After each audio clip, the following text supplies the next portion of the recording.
the two most dangerous terror organizations in the world today. This will continue until we achieve complete victory and harmony in our country, our region, our continent, and the wider world. We must never give in to cowardly terrorists. Excellencies, ladies and gentlemen, our government has embarked on a historic journey to undertake universal suffrage elections in Somalia for the first time in 57 years. Somalia was Africa's first democratic nation in the 1960s, and we are proudly returning to that path of inclusive governance once again. Today, our national election registration process is ongoing, and more than 40 independent political associations have registered to participate in the upcoming elections. Our national experience is that nothing is better than a people-centered, a people-led, guided by the rule of law to build a unified and prosperous nation in our country. Financing development, the sustainable development goals are the blueprint for achieving dignity, justice, and equality through real investment in human capital, job creation, and social protection for the most vulnerable in all our communities. However, it was very clear from the fourth financing for development conference in Seville earlier this year that the financing gap between our ambitions and the reality are very far apart. Today, developing nations are facing the terrible shock of high debt burden, higher cost of sovereign borrowing, and expenditure on recurrent shocks, which is impossible to budget for annually.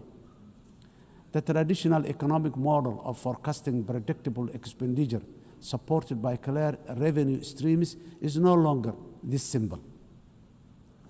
Governments of the developing nations are also now subjected to real-time investment cuts in core developmental activities, including health, education, and basic infrastructure. This is because of realignment of the already dwindling development assistance they use to receive from the developing nations. This is not sustainable, and if we, as a community of nations, are to achieve collective developmental progress together. Excellencies, ladies and gentlemen, in Somalia, we are taking responsibility of our own economic development by building on the successes of our recent reform based on the debt relief. Today, we are focused on mitigating the excruciating cost of public service investment by continuously raising domestic revenue, strengthening public financial management systems, and enforcing strict expenditure controls while enhancing transparency and accountability. Furthermore, we are committed to benefiting from strategic location and natural resources through trade with our region and the world. In line support of this ambition, Somalia has joined the East Africa Community and is ratifying the African Continental Free Trade Area policies and joining World Trade Organization. Process is going on very well. Climate emergency, we are also resolute in our commitment to combat the devastating impact of climate change in the most vulnerable communities, especially those who are unable to mitigate and adapt effectively. Climate change is wreaking havoc across the world, with the most vulnerable countries suffering systemic and repetitive meteorological and socio-economic shocks. These devastating economies, destroying livelihoods and diverting limited public resources towards mitigating and adaptation responses, which take away from other vital social investment like education and health. The impact of climate change is forcing governments in developing countries, including my own, to make impossible financial trade-offs which hamper our own aspiration for investing in resilience and development. Around 10% of the developing nations' budgets are diverted to responding to climate change. This needs to be addressed urgently through developed industrialized nations by meeting their financial obligations for climate crisis. They continue to exacerbate the climate crisis that continue to exacerbate. Excellencies, ladies and gentlemen, the resilient Somali people live with the climate crisis every day. For us, climate change is not an abstract. It is a horrible reality of disrupted and destroyed lives. Somalia's contribution contributes almost nothing to global emission, yet we endure some of the harshest consequences. Droughts, floods, and rising seas erode livelihoods and displace families, threatening to undo the progress we are making towards peace and development. As a government, we understand that addressing the adverse impact of climate change is a global public good that requires a strong partnership and genuine burden sharing. On our part, Somalia has adopted the national climate change policy, updated our national determined contribution, and is preparing its first biennial transparency report. We are also developing a robust national climate finance strategy to guide how we mobilize and manage resources to address the challenge.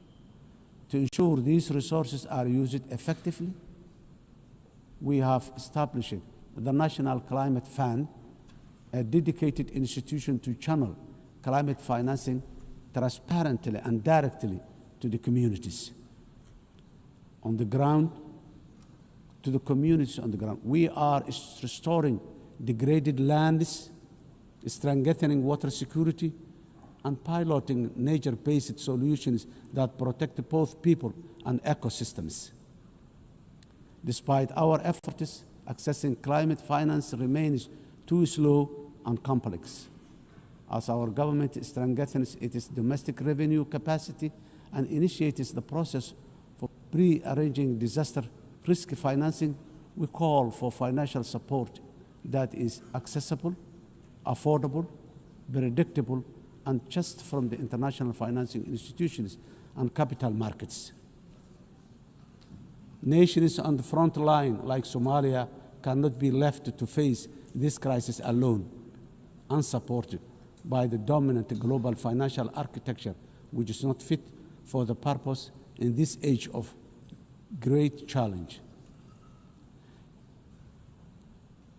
Excellencies, ladies and gentlemen, in conclusion, the 80th anniversary of the UN General Assembly is the best possible opportunity to take stock of our global achievement as far as our common commitments to sustainable development are concerned. We quietly transitioned from the Millennium Development Goals to now the Sustainable Development Goals. Now, I wonder, with the clock rapidly ticking very fast towards 2030, what the next acronyms of our global development aspirations will be. For us, being better together means common ownership, common responsibility, and genuine power sharing on the global achievement of sustainable development through investment in a resilient and fair future for all. I thank you.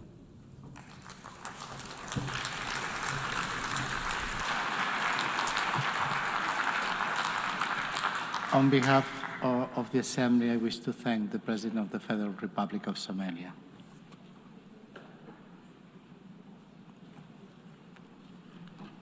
And now the Assembly will hear an address of His Excellency Jakob Mitovic, President of Montenegro. I request protocol to escort His Excellency and invite him to address the Assembly.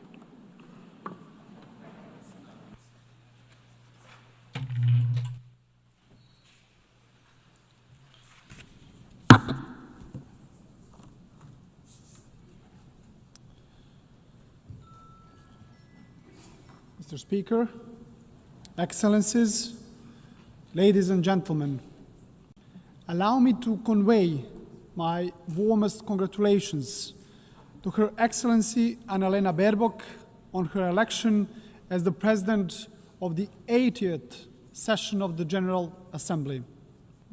This election is both historic and inspiring, as she is only the 5th woman entrusted with this very high responsibility. We recall Vijaya Lakshmi Pandit from India, who spoke with the voice of a liberated Asia. Angie Brooks, a Liberian diplomat and a judge who championed the rights of small states and women in Africa. Haya Rashid Al Khalifa from Bahrain, who brought a message of dialogue and international law from the heart of the Middle East. And Maria Fernanda Espinosa from Ecuador, who raised her voice for climate action and indigenous people of Latin America. And each of them left a mark of their time. So this election gives Europe the opportunity to embody the principles of the unwavering defense of human rights and multilateralism. Dear colleagues, this year, as we commemorate 80 years since the founding of the United Nations, we reflect on the remarkable journey of this great organization that was created as a mission of global peace. Born from the ashes of the Second World War, the United Nations emerged as a beacon of hope for humanity. Dear colleagues, imagine the devastated cities throughout the world back in 1945. Warsaw, reduced to ashes. St. Petersburg, shattered after the years of the siege. Berlin, in ruins. Hiroshima and Nagasaki struck by the unimaginable horror. And my hometown and the current capital of Montenegro, Podgorica, was also in the bombings virtually razed to the ground. And imagine at the same time the world leaders gathered, who despite their wounds looked to the future. And at that very moment, when the trenches between nations still existed and the graves of the loved ones were still fresh, the Organization of the United Nations was born. The idea that light could emerge from darkness and that solidarity could triumph over despair. Despite the unprecedented destruction, the idea of peace and unity triumphed over division and hostility. The leaders of that time understood the urgent need for a strong global organization capable of preventing all future wars and fostering cooperation among nations. As part of the former Yugoslavia, Montenegro was among the founding nations of the United Nations. We have so far established an international system that promotes peace, upholds rules-based global order, safeguards human rights, and fosters sustainable development. Dear colleagues, without the United Nations, much of our collective progress would have remained just a distant dream. Yet, even after 8 decades, we must also acknowledge a sobering truth. the absence of the World War has not always meant the presence of genuine peace and prosperity in the world. Today, multilateralism is being tested like never before, and our world is confronted with devastating conflicts, rising polarization, grave human rights violations, deep economic inequalities, and the corrosive spread of disinformation. Those challenges remind us of one essential fact: we cannot afford the marginalization of the United Nations, nor the silencing of the international law. Dear colleagues, now more than ever, we need to renew our commitment to the founding principles of the UN Charter. And despite its imperfections, the United Nations remains the only global organization where every nation has a seat and a voice, and where international law remains the basis for international legitimacy. And that makes the United Nations indispensable. Ladies and gentlemen, since regaining our independence back in 2006, Montenegro worked hand in hand with the United Nations to advance reforms in sustainable development, human rights and good governance, and in line with our European Union membership aspirations.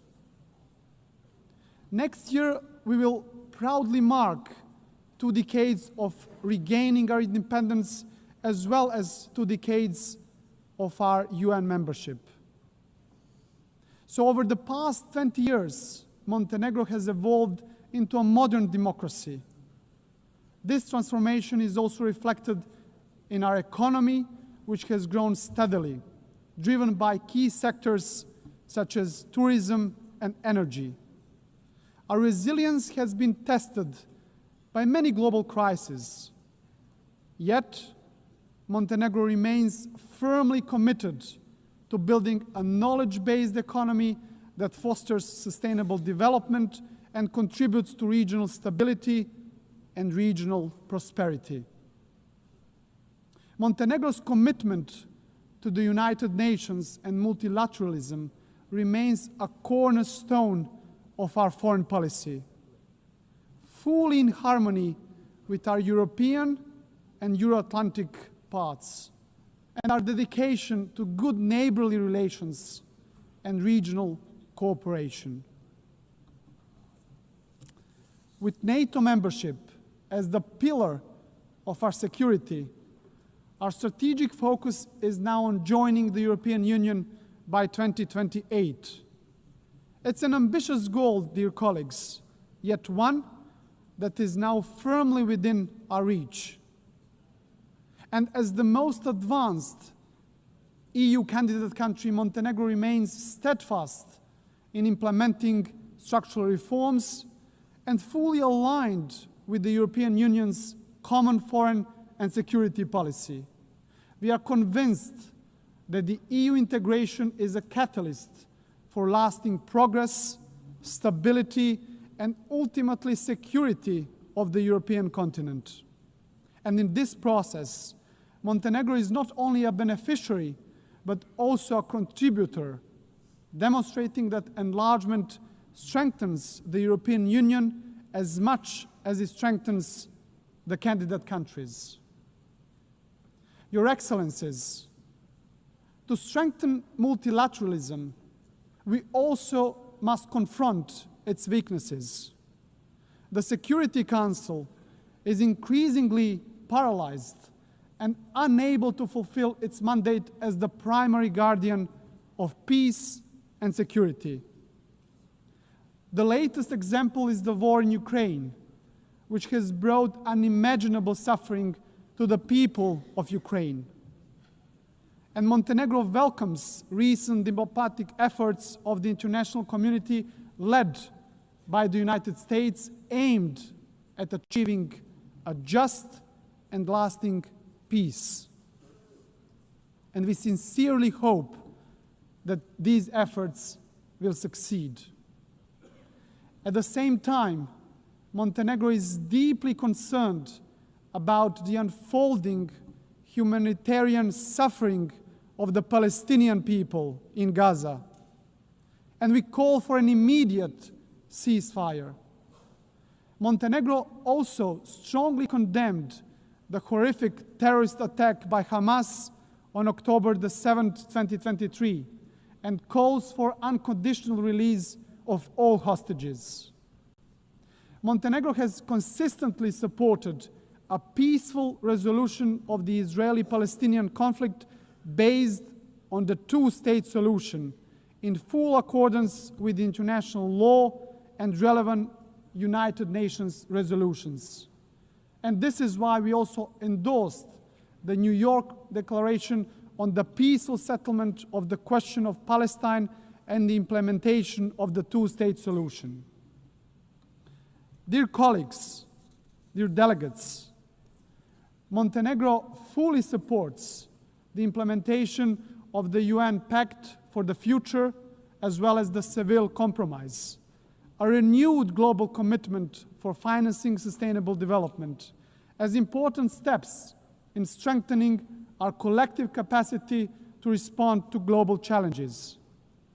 And we also believe that the upcoming second World Summit for Social Development must move decisively beyond reflection and analysis and deliver concrete, tangible solutions that will improve lives of people across the globe. Ladies and gentlemen, back in 1991, Montenegro proudly became the world's first ecological state, a milestone that proclaimed our commitment to the highest principles of environmental protection, the preservation of nature, and the pursuit of sustainable development.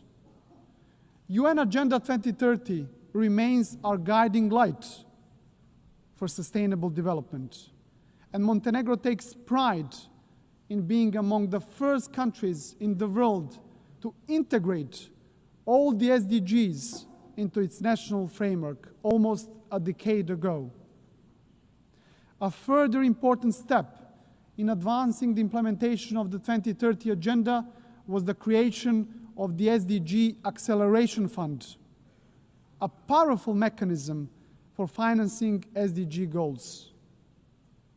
Ladies and gentlemen, for Montenegro, the priority is clear, which is to create conditions that will enable our young people to build their future at home, offering them equal opportunities to thrive. And by insisting on the value of knowledge and ensuring equal access to education, we strive to reduce inequalities and empower our citizens to reach their full potential.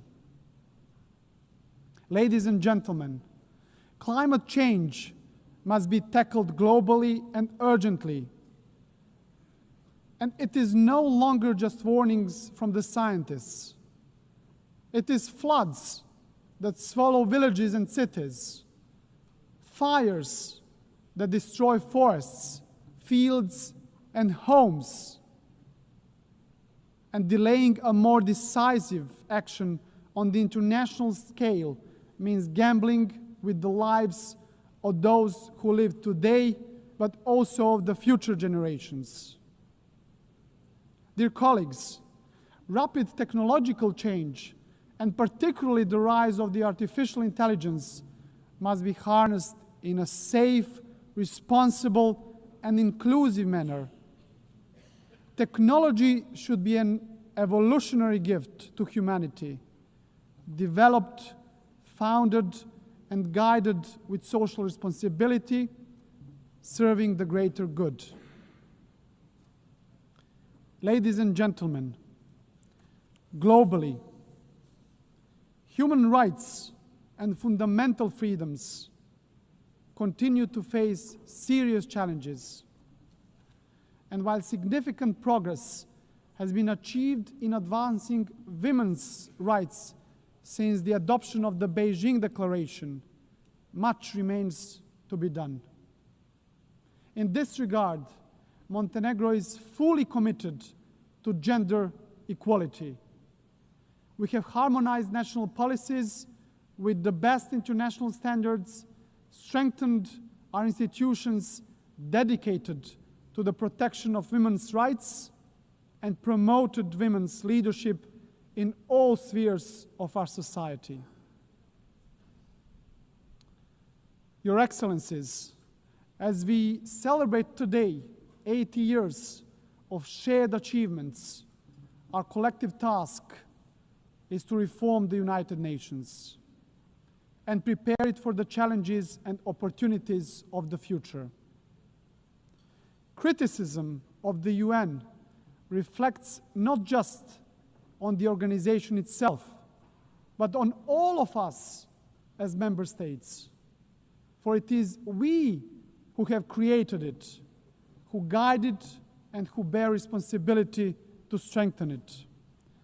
This is why Montenegro strongly supports the Secretary General's reform initiative, UN 80. It must not be seen as a mere bureaucratic exercise, but embraced as a commitment, a solemn commitment that the United Nations of tomorrow will be more agile and more efficient. And at the heart of these efforts must remain the UN's three key pillars: peace and security, sustainable development, and human rights, as the bedrock of all United Nations action. To conclude, dear friends, Montenegro is firm in its conviction that the United Nations must remain the cornerstone of peace, international law must prevail over force, and the rule-based order must be further strengthened. For without these principles, there can be no trust among nations, no true security, and no hope for a just and lasting peace in the world. And let me, at the end, quote the most famous writer from our part of the world and the Nobel Prize laureate, Ivo Andrić, who wrote in his masterpiece, The Bridge on the River Drina, of everything that man erects and builds in his urge for living, nothing is, in my eyes, better and more valuable than bridges. They are more important than houses, more sacred than temples, for they belong to all and are equal for everyone. Dear colleagues, this timeless truth reminds us that bridges are not only structures of stone, but structures of peace. It is a dialogue that builds bridges, and it is only through bridges that nations can walk towards peace. So our task is not to be passive heirs of history, but active builders of a better legacy. So let the next 80 years of the United Nations be not years of hesitation, but of courage and solidarity. So guided by these values, Montenegro will continue to build bridges, strengthen dialogue, and work tirelessly towards a future of stability, future of progress, and future of common success, fully aligned with the very spirit and mission of the United Nations. Thank you very much for your attention.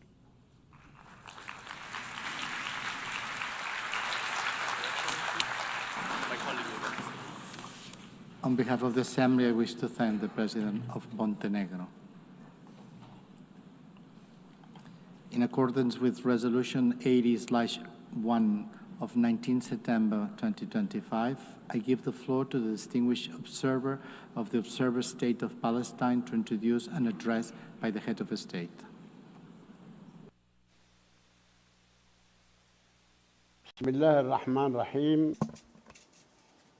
In the name of God, the Merciful, the compassionate, Her Excellency Annalena Baerbock, President of the General Assembly, His Excellency Antonio Guterres, Secretary General of the United Nations, Your Excellencies, Highnesses, and Heads of Delegations, may the mercy and blessings of God be upon you.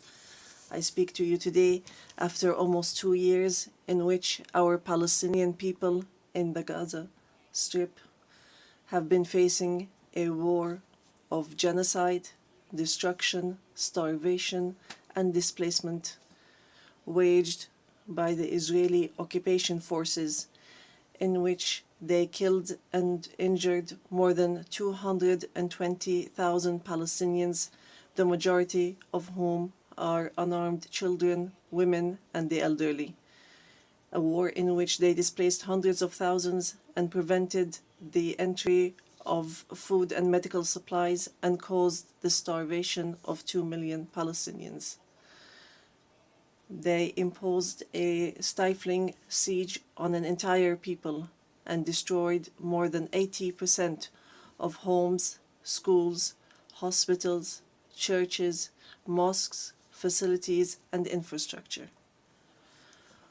What Israel is carrying out is not merely an aggression.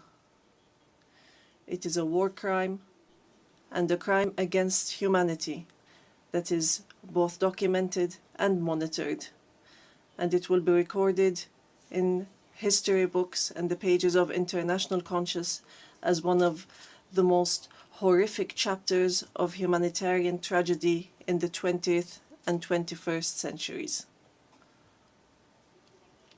In the West Bank, including East Jerusalem, the capital of the state of Palestine, the extremist Israeli government continues to implement its settlement policies through illegal settlement expansion and developing projects for annexing settlements. The latest was the construction plan for E1, which would divide the West Bank into 2 parts and would isolate occupied Jerusalem from its surroundings and would undermine the option of the two-state solution in a blatant violation of international law and relevant Security Council resolutions, specifically Resolution 2334. Furthermore, the Israeli Prime Minister announced a plan for what he calls Greater Israel, which we reject and completely deplore, and which involves expanding into sovereign Arab states. In addition to the brutal attack against the sisterly state of Qatar, which we condemn and see as an escalation that is grave and a blatant violation of international law, which requires a decisive intervention and deterring procedures and measures for such expansionary plans. With official support and through increasing facilities, the terrorism of settlers increases. They burn homes and fields, they uproot trees and attack villages and attack unarmed Palestinian civilians. In fact, they kill them in broad daylight under the protection of the Israeli occupation army. Furthermore, the Islamic and Christian religious sites in Jerusalem, Hebron, and Gaza Strip have not been spared the attacks which have damaged the mosques, churches, and cemeteries in a blatant violation of the historic status quo and in a clear violation of the provisions of the international law. Despite all what our people have suffered, we reject what Hamas carried out on the 7th of October. These actions that targeted Israeli civilians and took them hostages, because these actions do not represent the Palestinian people, nor do they represent their just struggle for freedom and independence. We have affirmed and we will continue to affirm that the Gaza Strip is an integral part of the state of Palestine and that we are ready to bear full responsibility for governance and security there. Hamas will not have a role to play in governance. Hamas and other factions will have to hand over their weapons to the Palestinian National Authority as part of a process to build the institutions of a one state, one law, and one legal security forces. We reiterate that we do not want an armed state. Ladies and gentlemen, our wounds are deep and our calamity is great. 7 million Palestinians are still living the tragedies of the Nakba and displacement since 1948. Our people in the West Bank, including East Jerusalem, and in the Gaza Strip, are still living the tragedies of the Israeli aggression and occupation for decades. Years that our people have spent under occupation, killing, arrests, and settlement, and the theft of money, property, and lands. And this still continues without any deterrent or accountability. Years of oppression, deprivation, and the protection for the occupier, and enabling the occupier instead of protecting the people under the occupation, and more violations of the rights of our Palestinian people to self-determination, to freedom, dignity, independence, and sovereignty on the land of the occupied state, on the land of the state of Palestine occupied since 1967, including East Jerusalem. More than 1,000 resolutions at the United Nations, not one of them was implemented. There have been many efforts, many international initiatives without reaching an end to this tragic situation that the Palestinian people are living under the yoke of occupation. In 1993, we signed the Oslo Accords, and we adhered to all its items, and we recognized the state of Israel. Israel, at the time, recognized the Palestine Liberation Organization as the sole legitimate representative of the Palestinian people. Based on that, we restructured our institutions, and we amended our national charter, and we rejected violence and terrorism, and we adopted a culture of peace. We made all our efforts to build the institutions of a modern Palestinian state that lives side by side in peace and security with Israel. But Israel did not adhere to the signed agreements and has worked systematically on undermining them. Ladies and gentlemen, just 3 days ago, we met at a high-level international conference in New York under the joint chairmanship of France and the Kingdom of Saudi Arabia, with wide-scale international presence and united positions that expressed a genuine international will to put an end to this historic conflict by recognizing the state of Palestine, ending the occupation, and returning hope to both the Palestinian and Israeli people. And here I would like to, on behalf of the Palestinian people, to express our gratitude and appreciation to all the states that recently recognized the state of Palestine and those that intend to recognize the state of Palestine soon. We urge all the states that have not done so yet to recognize the state of Palestine. We call on supporting Palestine obtaining full membership in the United Nations. It should be noted that we have already recognized Israel's right to exist in 1988 and in 1993. And we still recognize this right. In this regard, we would like to thank France, the UK, Canada, Australia, Belgium, Portugal, Luxembourg, Malta, Monaco, San Marino, Andorra, and Denmark for their recognition of the State of Palestine. We would like to thank all 149 states which had previously recognized the State of Palestine. Our people will not forget this noble position.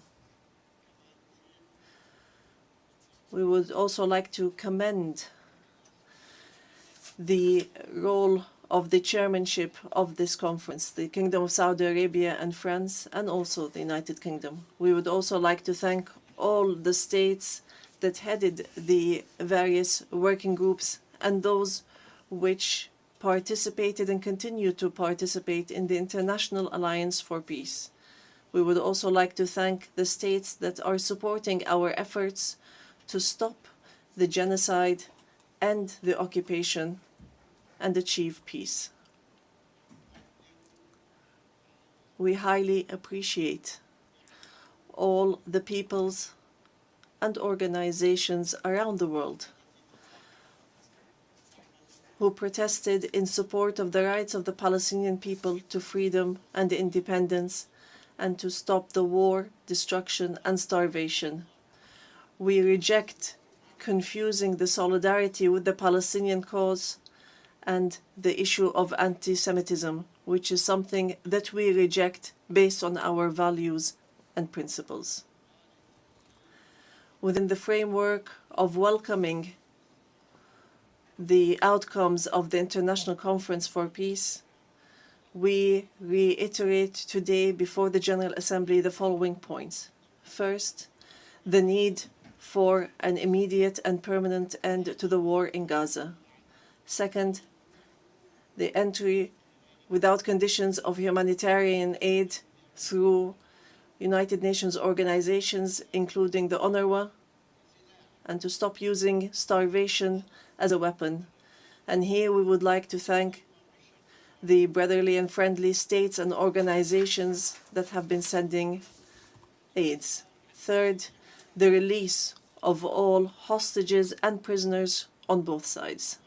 Fourth, the complete withdrawal of the occupation from the Gaza Strip and the rejection of the plans for displacement and putting an end to settlement, the terrorism of settlers, and the theft of Palestinian lands and property under the headline of annexation, and stopping the aggression against the status quo in holy sites. These are all unilateral actions that undermine the two-state solution in Gaza, the West Bank, and Jerusalem. Fifth, the state of Palestine should take their full responsibility, starting with the Administrative Committee for the Gaza Strip, which is chaired by a minister in the Palestinian government, to manage the affairs of the Gaza Strip for a temporary period, and then to connect that with the West Bank, all through Arab and international support, and with Arab and international presence to protect civilians in Gaza and support the Palestinian forces under the umbrella of the United Nations, rather than being a replacement. Sixth, to guarantee that the residents of the Gaza Strip remain on their lands without displacement, and to implement a recovery and reconstruction plan in both the Gaza Strip and the West Bank. Seventh, releasing the Palestinian tax money that is being held by the State of Israel unjustly, and lifting the economic siege and the barriers from the Palestinian cities, villages, and refugee camps. Eighth, supporting our national efforts towards reform and conducting presidential and parliamentary elections within a year after the end of the war. The practical procedures has begun. A committee has been assigned to draft a temporary constitution, and it will end its work within 3 months, so that we move from authority to state. We want a modern and democratic state that abides by international law, the rule of law, and multilateralism, and the peaceful transition of power. And we are extremely keen to empower women and the youth. Ninth, we declare that we are ready to work with US President Donald Trump and with the Kingdom of Saudi Arabia and France, the United Nations and all partners to implement the peace plan that was approved in the conference that was held on the 22nd of September in a way that would lead towards a just peace and regional cooperation. Ladies and gentlemen, today we say clearly, peace cannot be achieved if justice is not achieved. And there can be no justice if Palestine is not freed. We want to live in freedom, security, and peace like all other people on earth, in an independent, sovereign state on the borders of 1967, with East Jerusalem as our capital, in security and peace with our neighbors.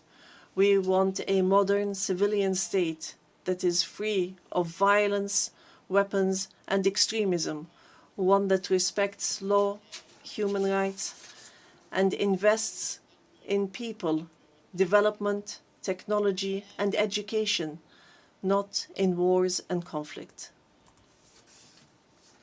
The time has come for the international community to do right by the Palestinian people so that they may obtain their legitimate rights to be rid of the occupation and to not remain a hostage to the temperament of Israeli politics, which denies our rights and continue in their injustice, oppression, and aggression. We are continuing to move forward, and we will continue our peaceful, legal, and diplomatic fight to obtain our rights. In conclusion, we say to our sons and daughters in the homeland, in the exile, and in the diaspora, no matter how much our wounds bleed, and no matter how long the suffering lasts, it will not break our will to live and survive. The dawn of freedom will emerge, and the flag of Palestine will fly high in our skies as a symbol of dignity, steadfastness, and being free from the yoke of occupation. Palestine is ours. Jerusalem is the jewel of our heart and our eternal capital. We will not leave our homeland. We will not leave our lands. Our people will remain rooted like the olive trees, firm as the rocks. We will rise from under the rubble to rebuild and to send from our blessed and holy land the messages of hope and the sound of truth and right, and build the bridges of just peace for the people of our region and the entire world. May the peace and mercy and blessings of God be upon you.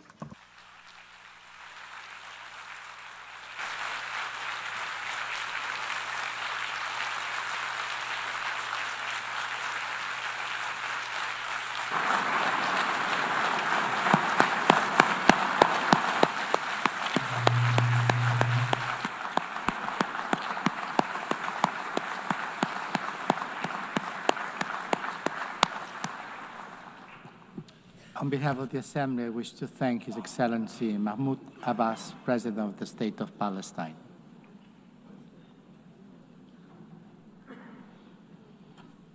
The Assembly will hear an address now by His Excellency Rashad Mohammed Al-Alimi, President of the Presidential Leadership Council of the Republic of Yemen. I request protocol to escort His Excellency and invite him to address the Assembly.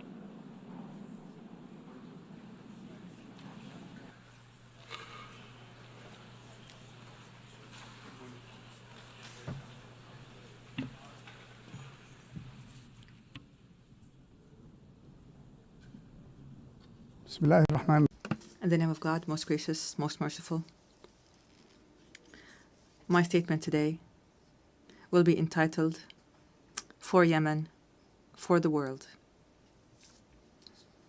Your Majesties, Your Excellencies, Your Highnesses, Madam President of the General Assembly of the United Nations, Mr. Secretary General, ladies and gentlemen, distinguished delegates.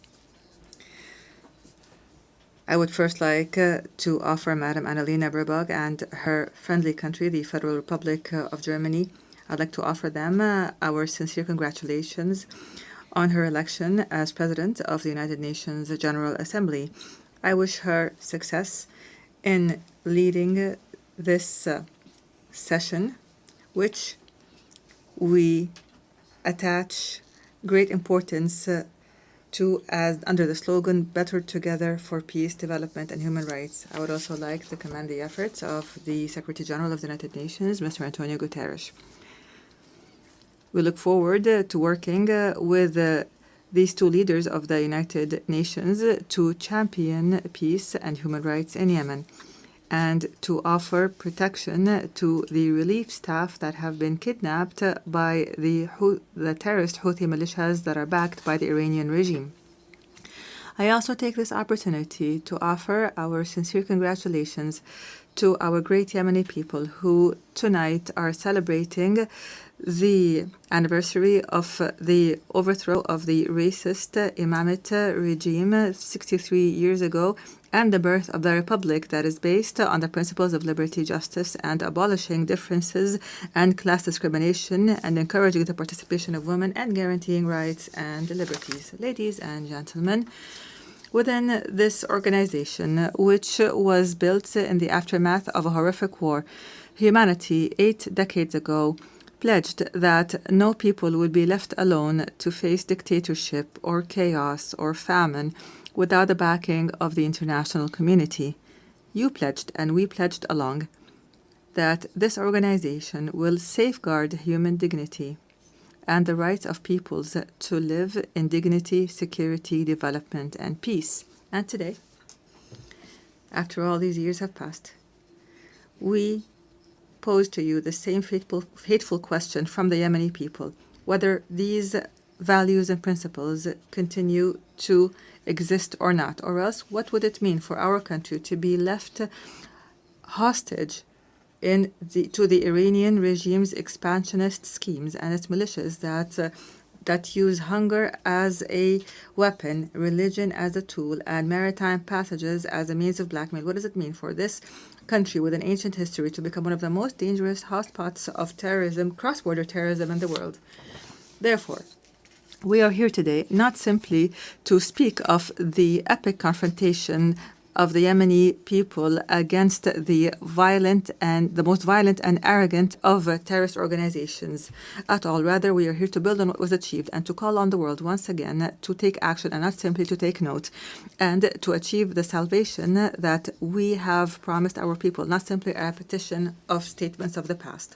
Ladies and gentlemen, Yemen today is not simply a domestic crisis. Rather, it is a test of the credibility of the international organization.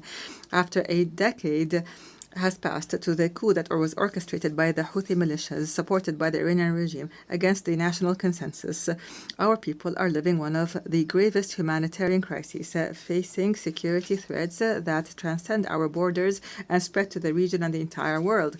The Houthi militias are no longer a rebel group in a remote area in the country. Rather, the Houthi militias are an international terrorist organization armed to the teeth with an advanced Iranian arsenal, including ballistic missiles and drones and booby-trapped boats and sea mines and fissile projectiles and other qualitative weapons that are internationally banned.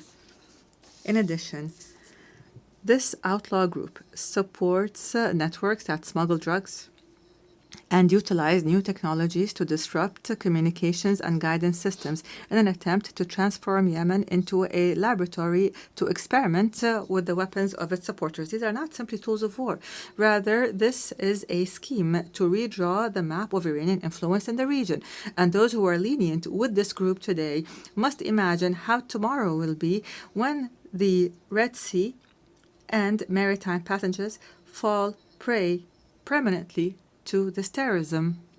Therefore, ladies and gentlemen, the past years have proven that the policy of conflict management, by offering more incentives, has only brought more disaster and destruction. Moreover, the policy of containment has given the Houthi militias the time and the resources to further expand its arsenal. The United Nations was unable to protect its own staff who were kidnapped in Sana'a, unable to protect the oil installations and the commercial ships. It has become clear that the peace we seek cannot be asked for, but must be imposed by force. Ladies and gentlemen, it has become incumbent upon the world today to reconsider its position on the Yemeni situation. On the one side, there is a widespread national front that believes in international legitimacy and adopts the values of partnership and democracy and maintains local diversity and popular participation and works on building the institutions of a state. This is the front that I represent today, myself and my brothers, the members of the Presidential Council and the government, which is a member of the United Nations and represents all Yemenis, men and women alike. In return, we have an exclusionary, sectarian, fascist organization that does not believe in the principles of international legitimacy and which conducts cross-border terrorism and adopts an authoritarian theocracy that is opposed to human rights, which is embodied by the Houthis and their supporters. Unfortunately, the disregard by many of the essence of the Yemeni crisis has encouraged the Houthi militias to go further in threatening peace regionally and internationally and targeting energy sources and maritime passages and even kidnapping and abusing United Nations staff. Ladies and gentlemen, I have spoken to you from this podium in the past. And at the time, I asserted that the government of the Republic of Yemen is always ready to embrace a comprehensive peace, even if that includes making painful concessions, as long as they come in the interest of the Yemeni people. However, and after our efforts to maintain peace have failed, it has become necessary to move collectively and firmly to impose peace. Therefore, I call on you today to form an effective international coalition to restore security and stability to Yemen, a coalition that would rebuild the institutions of the state and would liberate the country from the clutches of the militias and all forms of terrorist groups. Ladies and gentlemen, the United Nations General Assembly, in its 80th session, seems to be in dire need to prove to its members that international law is not simply a myth, and that the rules-based international order is not simply a selective call. Yemen and Gaza, in this context, are the moral testing ground of this important organization. They are the place where we can definitely confirm that the might of right is still able to confront the right of might. And here, the Palestinian cause lies in the heart of this issue as a wound that continues to bleed and the central cause of the Arab people, which is now also witnessing an important transformation. So the overwhelming recognition of an independent state. And here we would like to express our sincere gratitude to our brothers and sisters in the Kingdom of Saudi Arabia for their efforts, along with their French partners, to achieve these unprecedented political gains. We'd also like to confirm here our full support for the Palestinian Authority and the two-state solution in accordance with international legitimacy resolutions and the Arab Peace Initiative. And we call upon the rest of the member states to recognize Palestine and to support the rights of its people and their dignity. And at the same time, we reiterate our rejection of the use by outlaw militias of this just cause that has as a trading card, which has only brought Palestine more isolation and destruction. Your Majesties, Excellencies, and Highnesses, in the midst of this suffering of the Yemeni people that has lasted for 11 years, our brethren have not left us alone, namely the Kingdom of Saudi Arabia, the United Arab Emirates, who have not only worked to protect the Yemeni state from collapse, but for the entire region from falling into the clutches of the Iranian scheme. They have presented a practical model of strategic partnership based on development. The world must adopt this model and not simply watch it. At the end of last week, our brothers in the Kingdom of Saudi Arabia once again announced additional economic aid to the country's budget and basic services at a time when the Yemeni government is facing extreme financial bottlenecks. And we hope that the international community would join this effort so that we could keep millions of Yemenis alive. Mr. President, ladies and gentlemen, the title of my statement today was For Yemen, for the World. We are not calling upon you today to simply work for Yemen, but for the entire world. Yemen must not be left to fall prey for blackmail and terrorism, because this would mean opening the door to more victims, and this would deliver a blow to the credibility of this organization and its principles. What we ask from you are not new statements, but international action, firm international action to support the legitimate government as a trusted partner on the ground. The time has come to launch an international coalition that will liberate Yemen from terrorism and rebuild its national state, and would guarantee the security and the security of the region and the world from the dangers of cross-border terrorism. And this is what we call for, to regain sovereignty in our country and put an end to the chapter of militias once and for all. I thank you, and peace and God's blessings be upon you.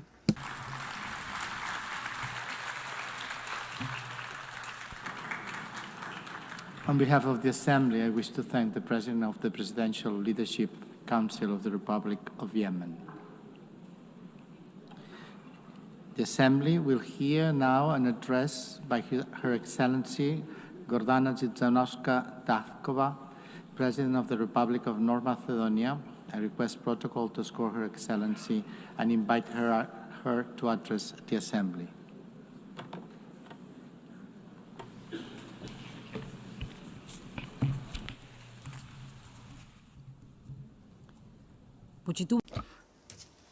Honorable Member President of the United Nations General Assembly, Annalena Baerbock, distinguished Secretary General of the United Nations, Mr. Guterres, esteemed Excellencies, ladies and gentlemen. Being the foundation of international law and multilateralism, the United Nations have prevented another world war and numerous conflicts and have alleviated the consequences of many humanitarian crises. They have helped many nations embark on the path to sovereign equality, lifted millions of extreme poverty, and educated entire generations.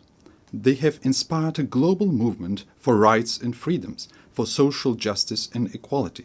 They have raised awareness of environmental protection and mobilized humanity in the fight against climate change.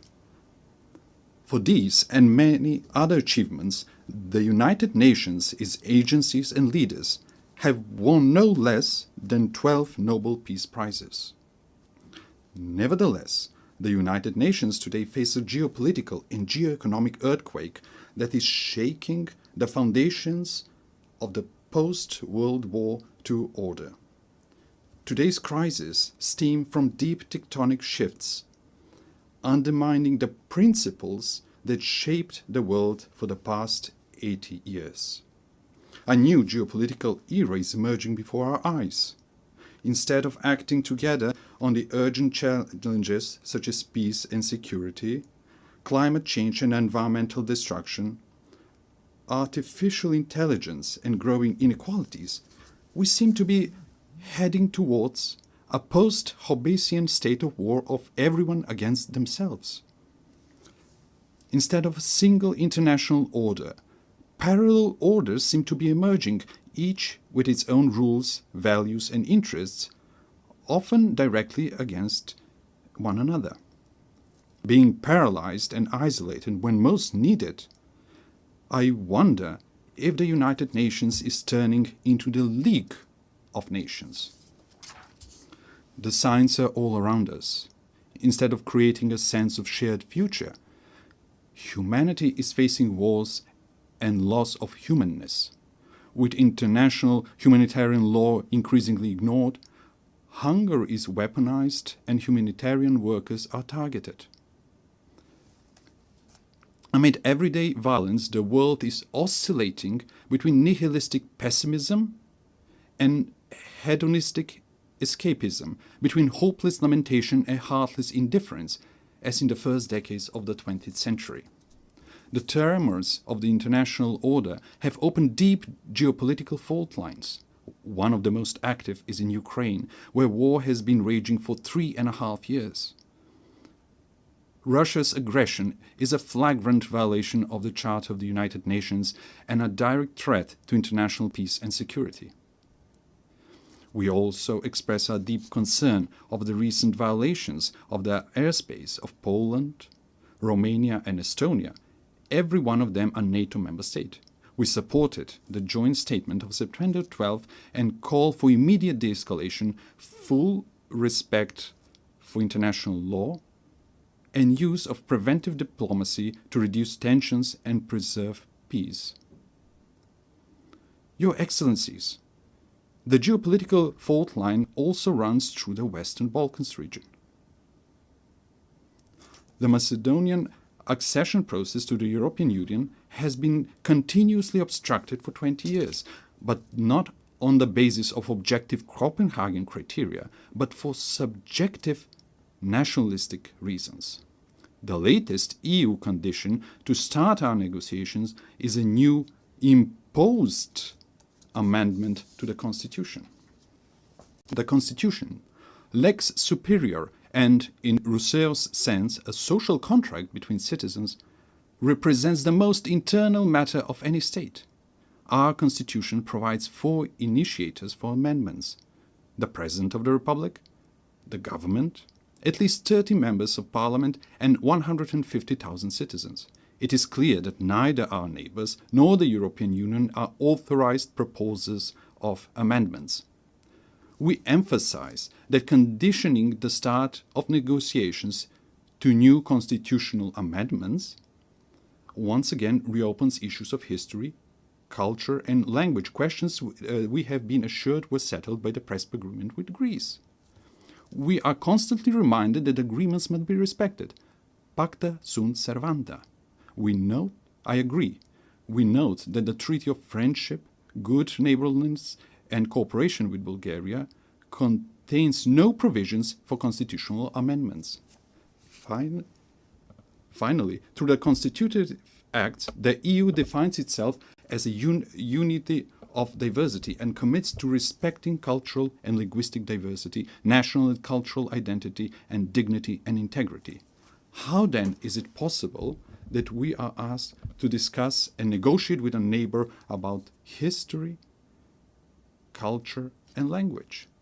Time and again, we stress that we perceive ourselves as Europeans and deeply believe in the European project that brought peace and economic prosperity after the Second World War. The European ideal remains our greatest inspiration and strategic aspiration.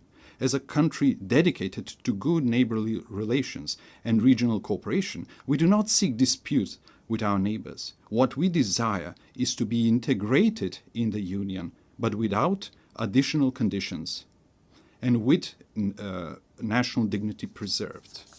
We warn that after the war in Ukraine, the blocked European integration of the Western Balkans is not only a political, but also a security issue. With the political door closed for the Western Balkan countries and the door wide open for influences of third geopolitical centers of power, it is ironic that the Union calls for resilience towards them. Must we end up on the Security Council's agenda for the EU to unblock enlargement? If the European Union wants to be a geopolitical union, it must not leave the Western Balkans in a geopolitical vacuum. As the President of the European Commission has noted, the European Union must break the armor of consensus as soon as possible if it wants to complete the reunification of Europe and become a strong geopolitical factor again. Madam President, esteemed Excellencies, finally, I cannot but not address one of the most geopolitically volatile regions, the Middle East and Gaza. The Middle East has an ancient and rich tradition of inter-religious and inter-ethnic coexistence. History has shown that diversity, when respected, can be a source of cultural enrichment and long-term peace. But also history teaches that violence, regardless of its origin, deepens divisions, prolongs human suffering, and distances the parties from a just and comprehensive solution. We are convinced that sustainable peace in the Middle East can only be achieved through dialogue and diplomacy, in accord with international law. The inviolability of human life and dignity must be respected, even in times of war, in accord with international humanitarian law. In that spirit, we reaffirm our support for international efforts aimed at de-escalation, inclusive dialogue, and direct negotiations. Esteemed Excellencies, these geopolitical fault lines and tensions point unequivocally to the following. Without multilateral institutions and procedures, without international law and principles that would tame the strong and protect the weak, we will reenact the Thucydides Melian dialogue, with the strong doing what they can and the weak what they must. Consider how repeated violations of the United Nations Charter were tolerated, clearing the path for new ones.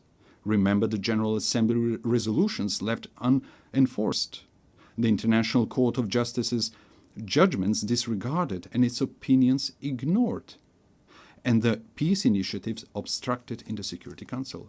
Facing with the dysfunction of the current international order, some realists advise forgetting international treaties and conventions as a needless burden and seeking shelter in regional blocs and alliances. For them, the fastest and best way to resolve crisis is outside the United Nations without a Security Council mandate. However, departing from universal principles and mechanisms in favor of pragmatic opportunism and reaching for ad hoc measures pushes us towards an uncertain future of growing geopolitical and geoeconomic competition and even confrontation in the race for resources. Is that the harsh world we mean to leave to our posterity? The alternative is to try to revitalize multilateralism and make its institutions more resilient to these systemic shocks.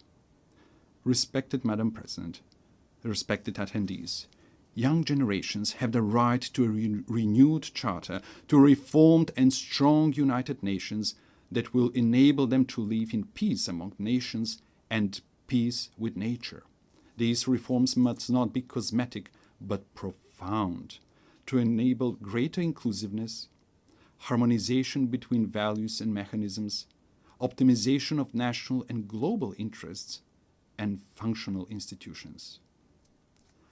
The UN reforms depend on whether they are seen as an opportunity to renew the rules-based international order or as a challenge to the privileges of some member states. Yet, what is the point of being a privileged member state of a dysfunctional, irrelevant, marginalized international organization? For effective United Nations, it is necessary for the Security Council to be reformed, to be more inclusive, accountable, and responsible for maintaining international peace and security.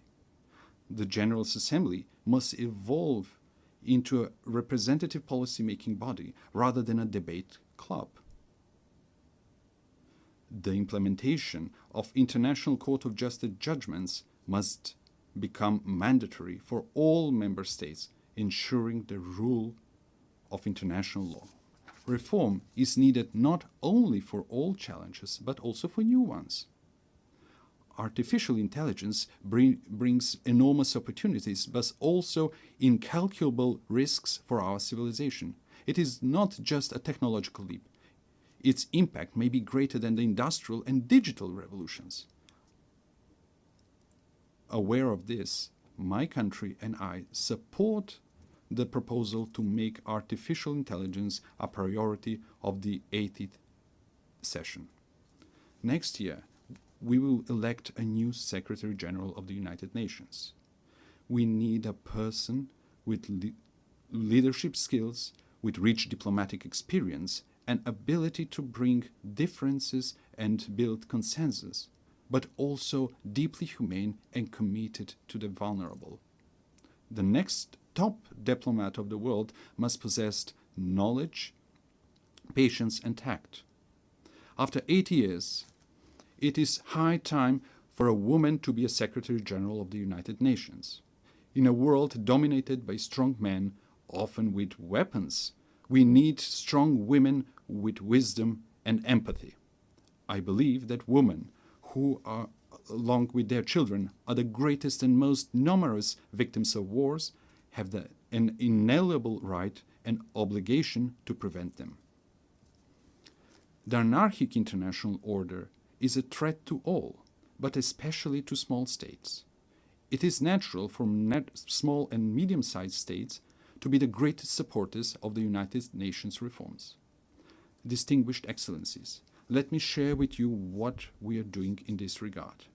We supported the adoption of the Pact for the Future as a new global social contract. Living in one of the most climate vulnerable regions in the world, the Mediterranean, Macedonian citizens are already experiencing the consequences of the climate crisis, such as extreme weather conditions. That is why we supported the implementation of the Paris Agreement at COP29 in Baku.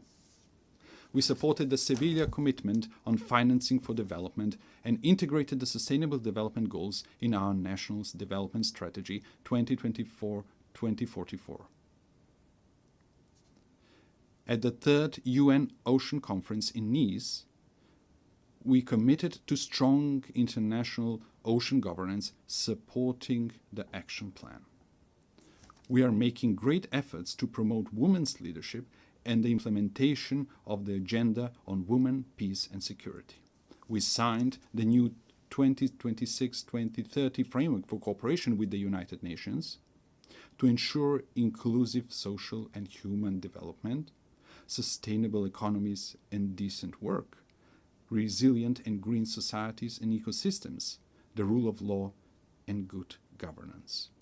Esteemed Excellencies, we are standing in front of a great test. Either we will guarantee an international order based on visionary principles, or we will rush towards a catastrophe of unimaginable proportions for humanity.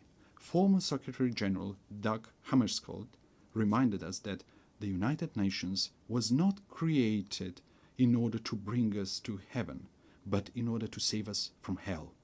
We should recognize the United Nations for what it is: an admittedly imperfect but indispensable instrument of nations in working for peaceful evolution towards a more just and secure world order.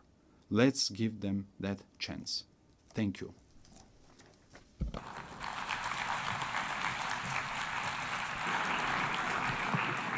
On behalf of the Assembly, I wish to thank the President of the Republic of Macedonia.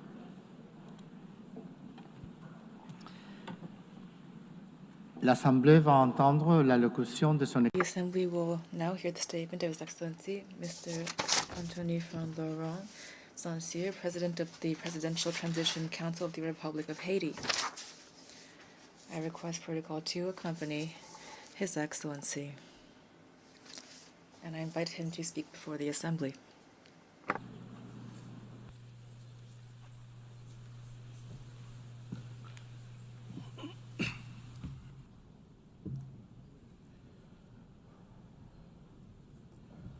Madame la Présidente de la Madam President of the General Assembly, Secretary General, distinguished heads of state and government, distinguished heads of delegation, distinguished delegates, it's with a sense of gravity and a great deal of hope that I convey the voice of Haiti and the greetings of a dignified and resilient people, which, despite hardships, is claiming for itself and for all of humanity three universal promises: development, respect for human dignity, and peace.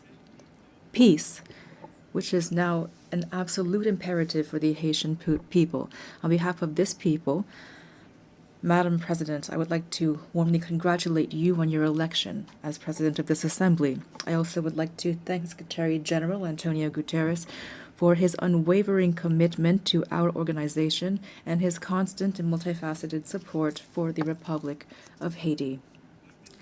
Ladies and gentlemen, the theme of this session, Better Together, 80 Years and More for Peace, Development, and Human Rights, honors the outstanding work carried out over the past decades. It also recalls the importance of remaining unified and resilient in the face of the unprecedented crises threatening the future of the planet, as well as international peace and security. Today, hunger is threatening millions of lives. Armed conflicts are multiplying and extreme poverty is deepening, causing forced migrations that jeopardize international stability and that put the solidarity between nations to the test. In addition to these challenges, we also are dealing with climate change, a rise of terrorism, mass atrocities, transnational crime, the erosion of human rights, and disinformation. We cannot turn a blind eye to the urgent need to strengthen our healthcare systems, to ensure a just energy transition, and to promote gender equality and youth inclusion. These issues require us, the world leaders, to shoulder our responsibility to build a UN that is better adapted to the challenges of today and the hopes of tomorrow. We must ensure that all of our actions, including technological breakthroughs such as artificial intelligence, foster peace, development, and human dignity. Ladies and gentlemen, just a 4-hour plane ride from here, a human tragedy is unfolding, one of the most devastating of our hemisphere. Every day, innocent lives are extinguished by bullets, fire, fear. Entire neighborhoods are disappearing, forcing more than 1 million people into internal exile and annihilating memories, investment, and infrastructure. Thousands of children have been deprived of their fundamental right to education. Thousands of young people are condemned to despair. Hundreds of women and girls have been raped, and they will forever carry the scars of this violence in their bodies and souls. Almost half of the population is facing acute food insecurity. The healthcare system is collapsing. Hospitals are being vandalized, burned, or forced to shut down. Doctors are fleeing. Lives are being lost due to a lack of treatment. Even the treatment for persons living with HIV and tuberculosis is under threat. This is the face of Haiti today, a country at war, a modern-day Guernica, a human tragedy at the doorstep of America, only a 4-hour flight from here. It's important to say this. Haiti is experiencing war, a war between criminals that want to impose violence as their social order and a population, an unarmed population that is fighting for human dignity and freedom. The response must be firm and determined. Today, the international community must stand alongside Haiti and take large-scale measures, not half steps. A strong, coordinated, and immediate action is needed. Silence and inaction are not an option. We must act quickly to protect lives, to protect the innocence of children, to provide youth with a future, and to allow citizens to decide their own future at the voting booth. Every minute lost means human lives sacrificed and an erosion of democracy. Haiti wants peace. Haiti expects peace. Haiti has the right to peace. Yes, ladies and gentlemen, peace today is the most pressing need of the Haitian people. It is the raison d'etre behind our tireless battle, the battle between our security forces, led by our security forces and the multinational security support mission. Many policemen and soldiers have fallen in the war against criminal groups. We pay tribute to these heroes, Haitian and Kenyan, who have laid down their lives for their commitment to restoring peace and security in Haiti. Today, out of the 2,500 troops initially required and promised, there are only 1,000 members of the multinational mission on the ground. Their courage, combined with our own efforts, have not been sufficient to contain the security crisis. And yet we have increased by 40% the budget for our security forces. We've recruited new members. We have strengthened our troops and acquired more material and equipment. We must face the reality. Haiti is at the epicenter of an unprecedented regional threat. Powerful and heavily armed criminal networks are trying to destabilize our country and take over the economies of our entire common space. The new front lines of this battle are in our country, in Haiti. If we lose this battle on our soil, it will be futile to try to contain it in the rest of the region. That is why we must show the same determination, the same resolve, and the same unity that we showed in the fight against terrorism. Haiti could never overcome this challenge single-handedly. Today, it is crucial to mobilize a strong force with a clear mandate and with adequate material, logistical, and financial resources. In this regard, the lessons of the MMS and recommendations of Haitian experts must be taken into account. We also need heightened international cooperation based on intelligence sharing and on rigorous border control to curb the flow of arms, ammunition, drugs, and financing toward these gangs. Peace cannot be restored unless our regional partners take concrete measures to ensure their territories do not serve as a starting point or a transit hub for this kind of trafficking. Approaches that failed yesterday will not save Haiti today. It is critical to listen to the voice of the Haitian people, to try new solutions that are stronger and more adapted to the realities on the ground.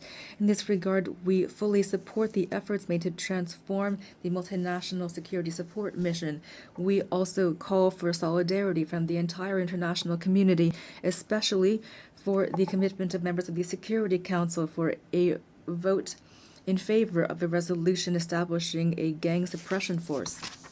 That is why I would like to express on behalf of the Haitian people my profound gratitude to the United States and to Panama for this initiative, the implementation of which will mark a turning point in our fight against insecurity, which is suffocating our nation.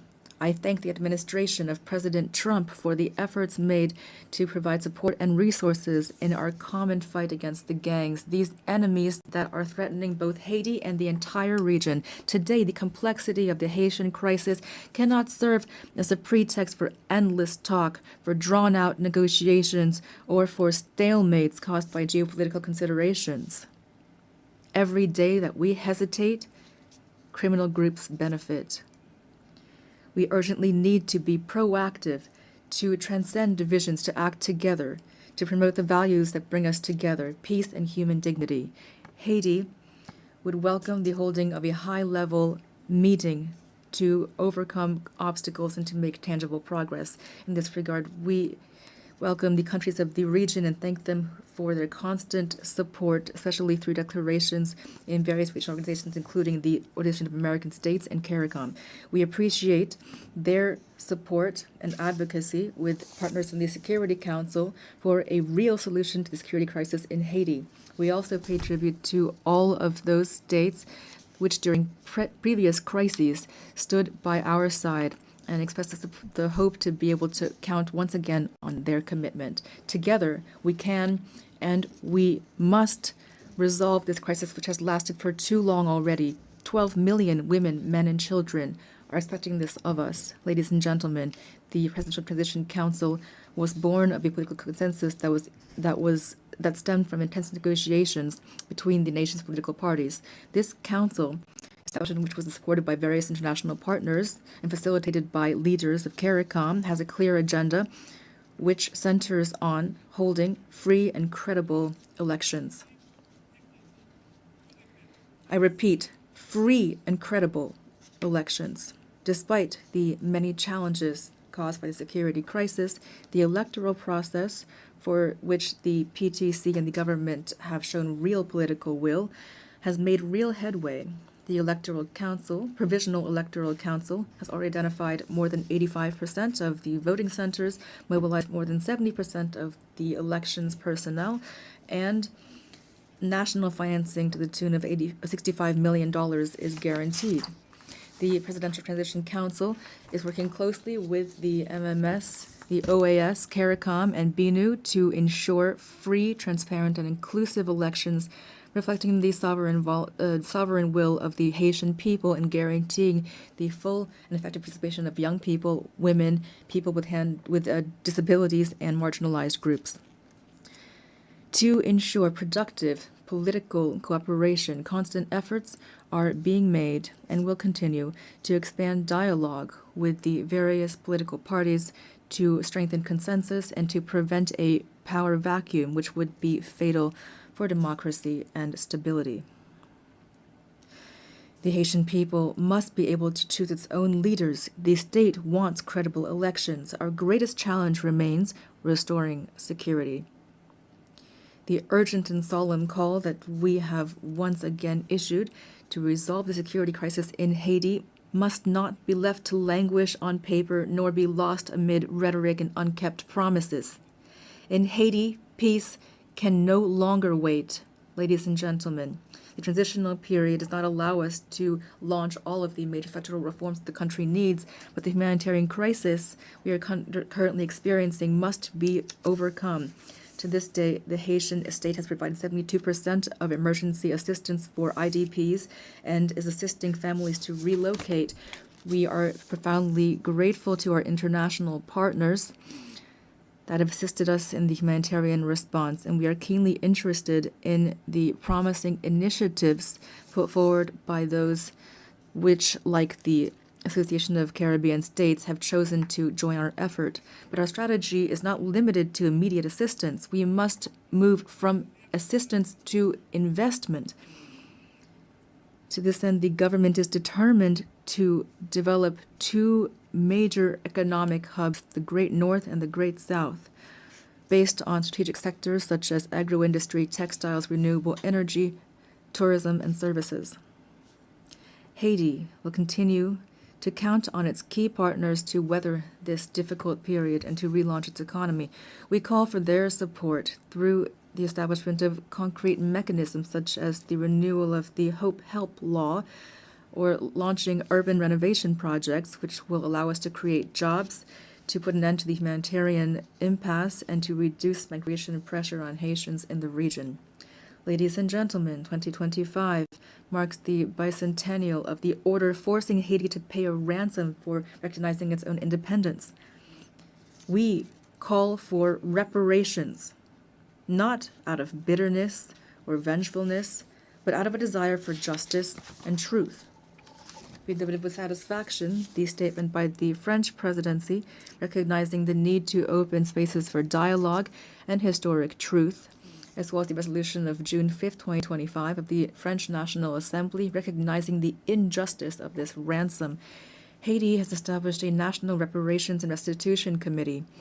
We call for this progress to be accompanied by concrete action. France, which is the cradle of human rights, today has the opportunity to write a new chapter in its history with Haiti by honoring the ideals of freedom, equality, and fraternity that unite us. Ladies and gentlemen, I must underscore the invaluable support provided by the Haitian diaspora throughout the world, who are often living in hardship. Whether in America, in Europe, in Africa, or elsewhere, the millions of Haitians living abroad contribute to the development of Haiti. We are undergoing a multidimensional crisis, and we call for patience and understanding from our partners and friends so that our nationals are always treated with respect and dignity. Behind every migrant there is a face, a family, a history, and a contribution to be made to their new country of residence. Haiti reaffirms its commitment to dialogue and to bilateral cooperation in the spirit of neighborliness and mutual respect to identify balanced and long-term solutions to Haiti's problems. The safe and orderly circulation of goods and of people, especially through air transport, is crucial for a shared future and common prosperity. Ladies and gentlemen, the Haiti of tomorrow deserves peace and prosperity, a future based on an independent judiciary, universal education, affordable health care for all, and an economy that provides every citizen with the same chance at success. This future also requires bold reforms, independent justice, and an end to impunity. On April 16, 2025, we enacted a decree establishing two specialized judiciary bodies, one to litigate crimes and complex financial infractions, and another to prosecute mass atrocities and sexual violence. We're making progress toward making these bodies operational. We are prepared to continue down this path. This is not the time for Haiti fatigue. The international community does not have the right to turn away from Haiti's situation.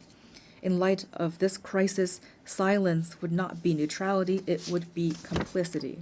Ladies and gentlemen, allow me to pay tribute to the Haitian people. Representing them here is the greatest honor of my life.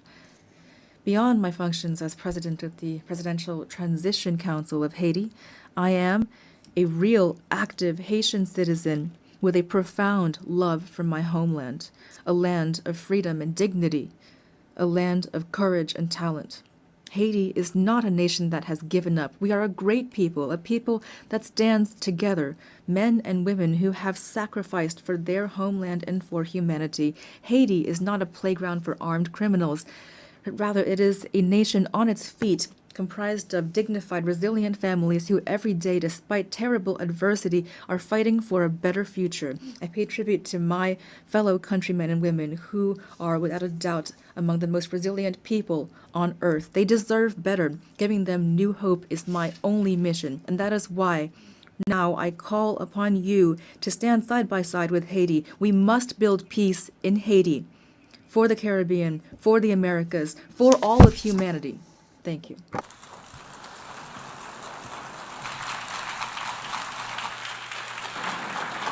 Au nom de l'Assemblée générale, On behalf of the General Assembly, I wish to thank the President of the Presidential Council of the Transition of the Republic of Haiti. an address by His Excellency Mikhail Kabalashvili, President of Georgia. I request protocol to escort His Excellency and invite him to address the Assembly. I can see it here. Yeah.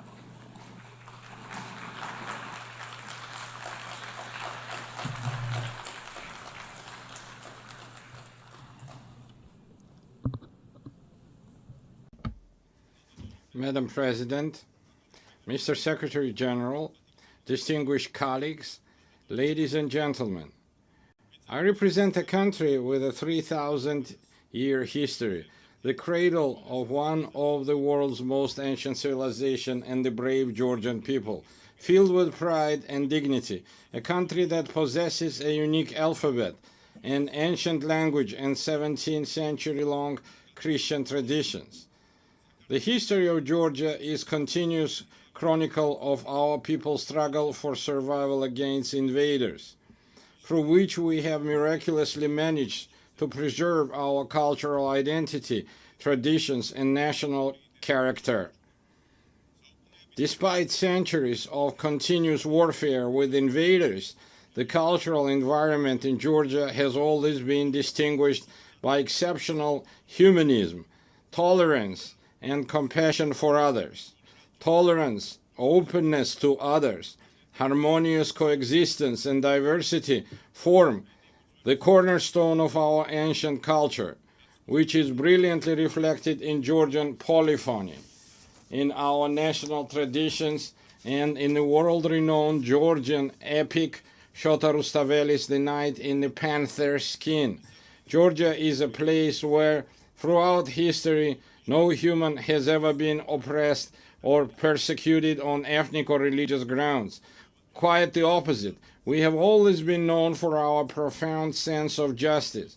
I represent the Georgian people, who know both the cost of war and the value of freedom and peace, a people who cherish their rich history and traditions, while at the same time facing with resolve the challenges that lie before our country.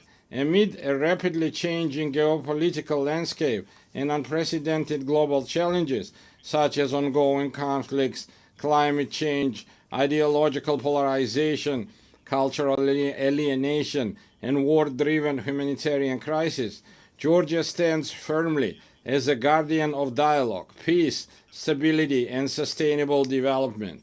Despite the many challenges surrounding us, we have managed to ensure the security of our people. The fundamental philosophy of the Georgian government remains to preserve peace, and no matter the cost, to spare our people from war.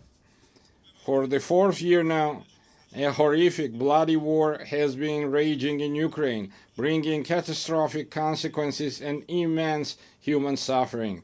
Drawing on the bitter experience of the 2008 war, whose wounds have not yet healed for the Georgian people, we understand better than many the pain that Ukrainian nation endures today. Now as before, Georgia expresses its firm and unwavering support for Ukrainian people. As we deeply understand the importance of peace, Georgia contributes to the transformation of the South Caucasus and strives to turn it from a zone of conflicts into a space of dialogue among civilizations and economic prosperity. We welcome President Donald Trump's peace initiative between Armenia and Azerbaijan, as well as his efforts to bring the bloody war between Russia and Ukraine to an end soon. Georgia has always supported and actively strived to establish sustainable and long-term peace in the South Caucasus, as well as to deepen trust and cooperation amongst its neighbors. For centuries, our country has been a crossroads of civilization and a space for dialogue among diverse cultures. Today, Georgia is reclaiming its historical role. Close relations with the countries of the South Caucasus and Central Asia, existing agreements with the European Union, and the Georgia's key position in the Middle Corridor all give our country a special significance, both within the region and across the Eurasian continent. Georgia is the shortest connecting route and natural bridge between Europe and Asia, the West and the East. Thanks to our geographical location and pragmatic foreign policy, Georgia is emerging as a multidimensional and multifunctional regional hub, both in terms of trade and energy transit. Georgia makes a significant contribution to the development of the Middle Corridor strategic route and does everything to ensure that the corridor becomes the fastest, most reliable, and most stable connecting route between East and West. We are actively working with international investors, developing infrastructure and facilitating the creation of new energy transit routes, all of which ultimately enhance the connectivity between Asian and European markets. Within the framework of the Middle Corridor and its development, Georgia has launched strategically significant projects aimed at increasing the volume and intensity of rail, sea, and air transportation. Among them, the railway modernization project has already been completed, while work is actively underway on the deep sea port in Anaklia, the new international airport in Tbilisi, and the Black Sea submarine cable projects. These projects, on one hand, provide landlocked countries in Central Asia and the South Caucasus with maritime connectivity to the rest of the world. On the other hand, the projects are implementing help diversity energy routes. We are implementing help diversity energy routes, thereby significantly enhancing the energy security of Europe and South Caucasus. To promote the development of the Middle Corridor and enhance connectivity between the two largest markets, Asia and Europe, Georgia has been hosting the Tbilisi Silk Road Forum for 8 years. It is an international platform for dialogue and new opportunities, attended up to 2,000 delegates from 60 countries. Our goal is to develop constructive relations based on mutual respect and shared benefits with major economies such as the United States, China, European Union, and others. We are open to any dialogue and cooperation, but at the same time, we demand respect and fair and dignified approach. What the Georgian people will never accept is being spoken to in the language of ultimatums, blackmail, or intimidation. Georgia is a faithful adherent to the fundamental principles of values of the United Nations and a dignified, responsible member of the international community, as evidenced by the considerable efforts by the current government of Georgia to improve the protection of human rights. It is precisely thanks to the pragmatic and rational policies of the government of Georgia that we have maintained peace and economic growth, significantly improving the quality of life of our citizens. Despite numerous challenges in recent years, Georgia has demonstrated remarkable resilience to external shocks. The positive trajectory of Georgia's development is reflected in and confirmed by the international rankings and indicators of the world's most reputable organizations. Despite 20% of Georgia's territory remaining under occupation, we continue to pursue development and progress with great energy and determination. We are entrusted with the mission that our children may live in a stronger, dignified Georgia and peaceful world. And now I want to address our Abkhaz and Ossetian brothers and sisters on the other side of the occupation line.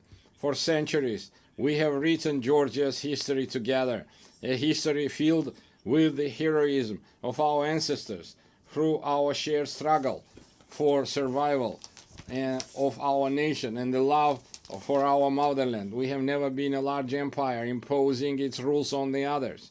We have always been a country proud of its diversity. Georgia is a place where civilizations have met, blended and balanced each other for centuries.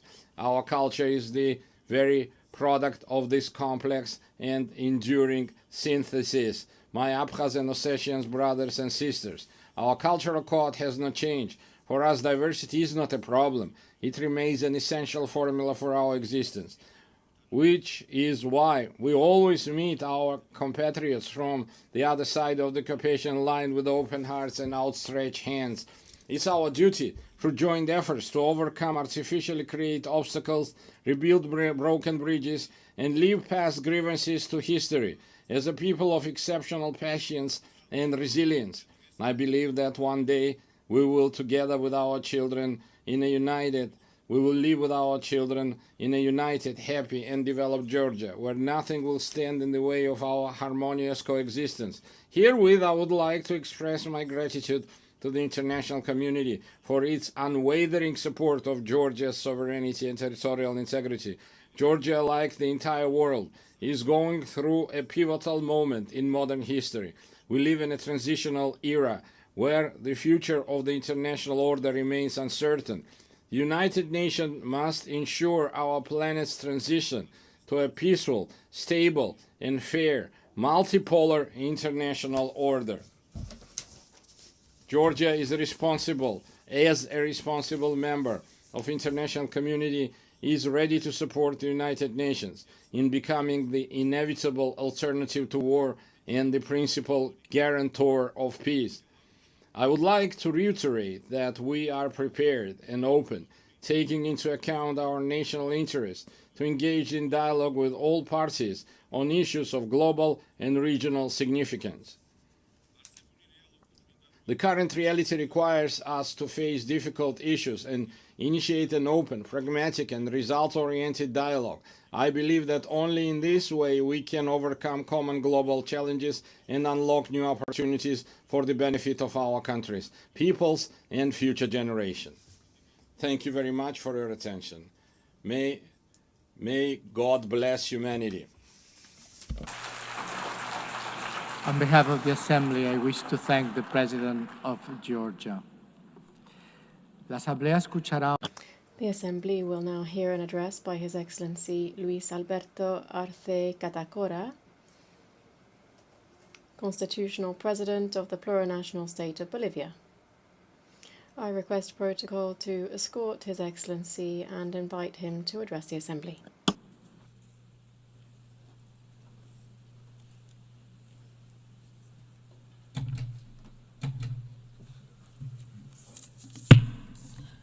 Muy buenos días. A very good morning to all of you. Allow me to express brotherly greetings to the President of the General Assembly of the United Nations, Annalena Baerbock, and through her to the entire Assembly. The 80th session isn't just any other date.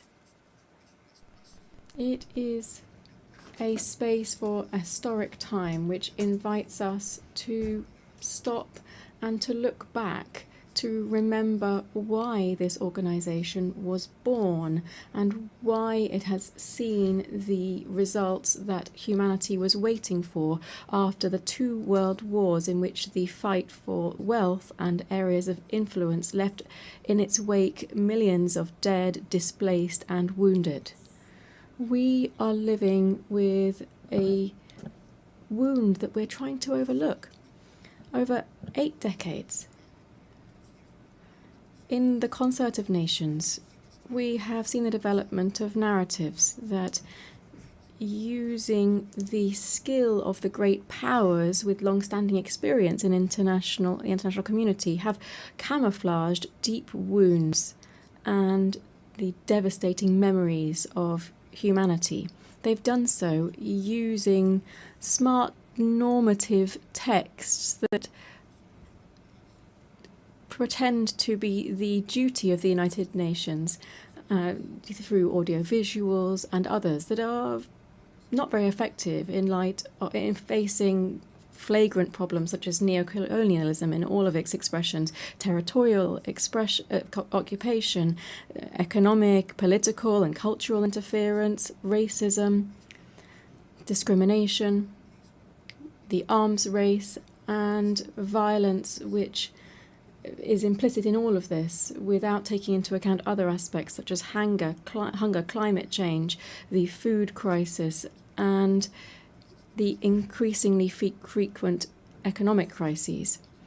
The effects of these realities are clear to all. Confrontations and discourse that promotes hatred and division between kindred states, inequality, exclusion, poverty and inequality and injustice, still produced within institutions that were created to protect the rights of the weakest. And we're not even talking about economic, social and the cultural rights of people, and even more if you look at the rights of indigenous peoples. A sincere assessment leads us to confirm that in 80 years we have not met the expected results. Consequently, we are not in a good position. The world remains divided and confronted against itself more than 80 years ago. Today in the world there is greater inequality in the distribution of wealth than there was 80 years ago. The poverty figures, inequality and injustice, rather than being curbed, is on the increase. The risk that any remaining peace should disappear and the Third World War would overtake the entire planet is very close if we don't react in time.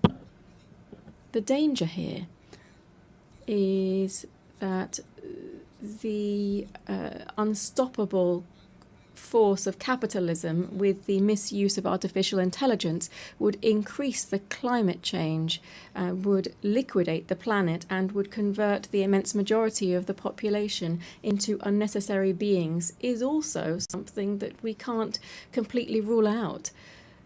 We're not in a good place. The UN was established on the basis of the foundations of the skeletons of the Holocaust and the not only physical but also moral ruins left by the fascist racism and also increasing neocolonialism with the use of 2 atomic bombs. One of the goals that gave rise to the United Nations was to not repeat the barbarity of war. Today we hear the echoes of the drums of war on all continents. We see the practice of genocide on the sole decision of two countries. We deny the right to be free and sovereign to a people. Sophisticated weapons are used against a sovereign country, and increasing militarization is being promoted within a region with double standards in combating the war on drugs. And at the same time, we maintain a criminal blockade against its people and the state for the sole crime of having claimed its own independence more than 6 decades ago. Wars are not the same as we had 80 years ago. Wars now are multidimensional. They use economic, financial, media, information, cyber warfare, without even taking into account military warfare, which now encompasses biological warfare, war from space, and other technologies that continue to be developed with impunity on the basis of technology of war. It would be nothing new to have climate wars that would have an impact on sovereignty and food security, jeopardizing strategic resources such as water. We are putting at risk the very survival of the human race on Earth and of life itself on the planet.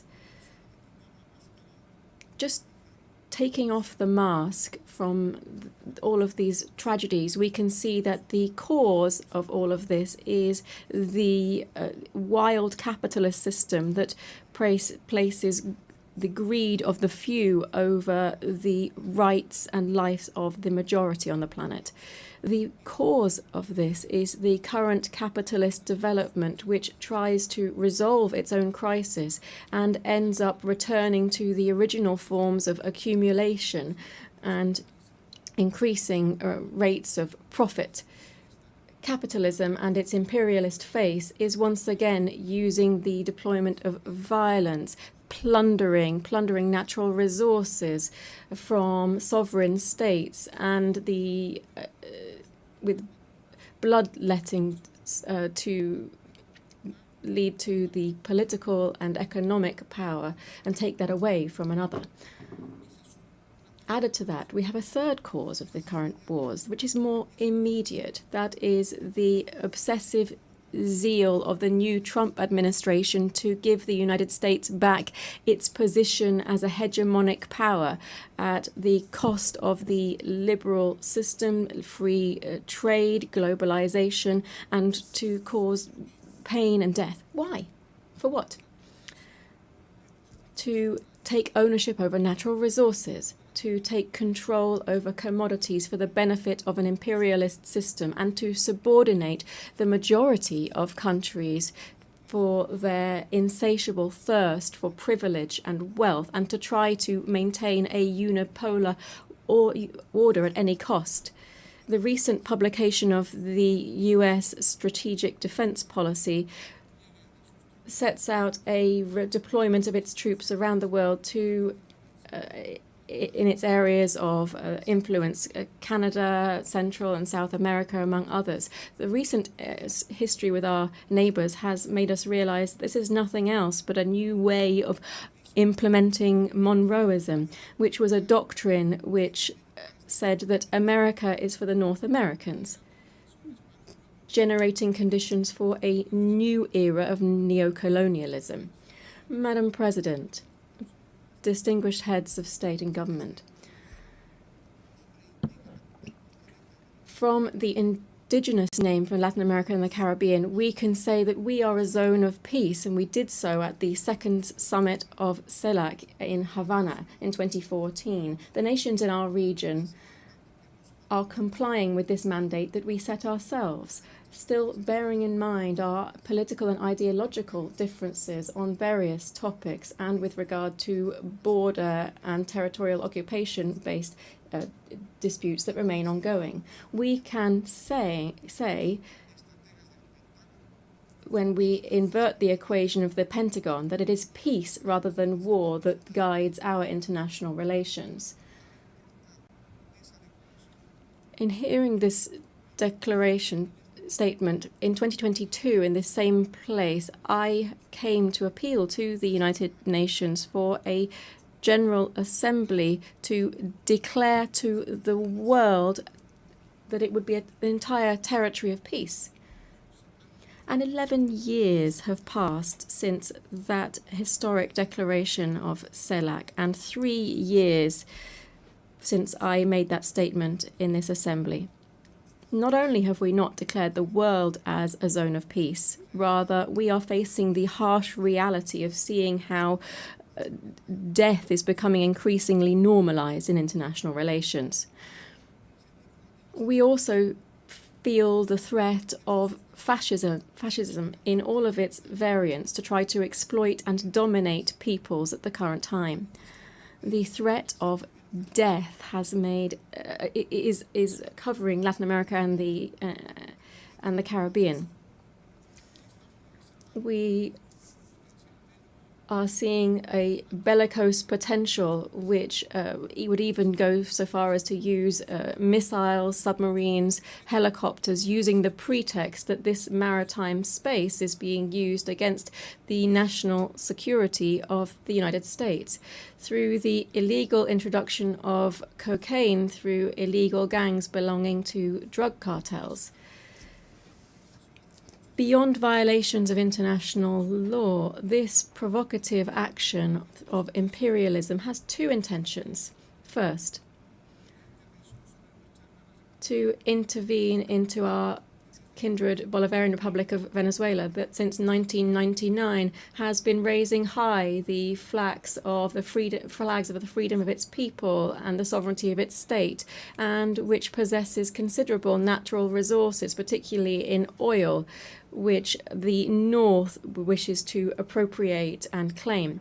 Secondly, to try to reconquer the Latin America and the Caribbean on the basis of it undermining liberal democracy, to impose militarization and to use other colonialist practices that we should call out. Imperialism is said to be used to combat drugs trafficking. This is a fallacy, because if this were true, it would actually be taking effect within their own country, where the demand for this type of drugs is high, and where in its origins, where we see different types of organized crime. What the United States is trying to do is to give our region the role of holding back the edification of a multipolar world and to submit it to its own interests. Added to these military actions, the images of which have been seen around the world, we see other types of devastating actions, such as those aimed at strengthening the economic blockade against Cuba. Billions of dollars are owed by the United States to the Cuban state due to these unilateral coercive measures, which are explained on the basis of rejecting the first communist revolution, which will never be destroyed. The threat of death is also afflicting the Middle East. In the Middle East, the pain of millions of families and the death of hundreds of thousands of Palestinians finds no consolation. All of this history tells us, has the unconditional support of the United States, which wants to speed up the displacement of the Palestinian people as quickly as possible. Peace will be an empty world while the Palestinian people continues to face practices of genocide and does not have its own land and full sovereignty with East Jerusalem as its capital. But in this region, that's not the only thing that's happening. The fragile political and geopolitical stability is threatened by preventive attacks against the Islamic Republic of Iran and against the small nation of Yemen, very similarly to what is happening, what was done by ex-President George Bush. The threat of death is also clear in Eurasia. in Eurasia, despite the intermittent attempts to achieve a political outcome, the expansionist ambitions of NATO, which is nothing else than the military arm of concentrated capital, is trying to protract the military conflict by using Ukraine as a launch pad against the Russian Federation. The threat of death also hangs over Asia. The East China Sea, which is an area of great geostrategic and economic importance, is facing two problems that could have an impact not only on the region but also the entire world. The overcoming of the sovereignty of Taiwan by the People's Republic of China is another example of explicit neocolonialism that is encouraged by the United States, as well as the dispute on the Senkaku Islands, the sovereignty of which is disputed between Japan, Taiwan, and China. It appears that these islands are home to important hydrocarbon resources. Furthermore, the constant tension between North Korea and South Korea could not only become a problem that affects these two countries, but also the entire security of the world. Heads of state and government, I've been referring to this entire world to say that in this new imperialist intervention, we should call it what it is, neocolonialism. And what should we do? I'm asking this because it's led to one of the most outstanding strategies of the fight for the emancipation of labor over capital. This is also the fight of life over death. I wish to propose that we firstly establish a commission for reparations following slavery, apartheid, genocide, and colonialism in the countries of the global south. To do so, the United Nations should find a way to ensure that those designing war and death pay their billions of dollars rather into a reparations fund. I hope that this rostrum, the highest on the international stage, will also serve to be able to launch an appeal and recognize that colonialism and neocolonialism was and is an historic mistake that brings and continues to bring a social wound over the population that it victimizes. It also does this with indigenous societies that it affects in particular. Today, on behalf of the construction of a fair future, we have to condemn the devastating impact of colonialism in the past and the present. I appeal to the heads of state of CELAC and the African Union to join forces and to oppose the adverse consequences of colonialism.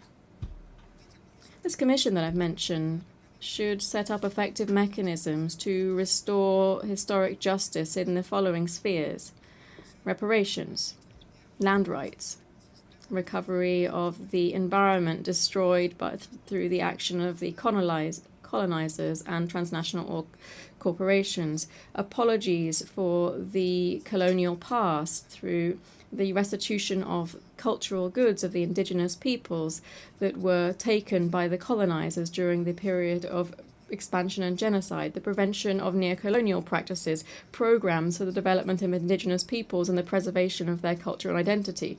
We should also provide compensation to people who have resisted the military occupation of their territories and those that are suffering under unilateral sanctions and economic blockades. Secondly, we should convert the UN General Assembly into a body with binding power so that it can be an effective voice for all peoples and not a space where we simply realize the will of the most powerful. We need this forum to be an ethical nucleus, a political heart, and the living spirit of a new era guided by the culture of life. We need the resolutions adopted within the UN General Assembly to not be vetoed by any superpower and to be truly complied with. This means ensuring that multilateralism is truly valid and not just a formality. We should declare the world as a zone of peace and promote demilitarization as far as possible. The immense majority of the population in the world refuses to accept that the revitalization or overcoming the cyclical crises of capital should be done on the basis of investment in billions of dollars to manufacture all types of conventional and unconventional weapons. Just 1/3 of military expenditure would give us better and greater education, health, and housing guaranteed for everyone. The UN has to become a pact for peace and for life as the shared destiny of everyone who believes in living together.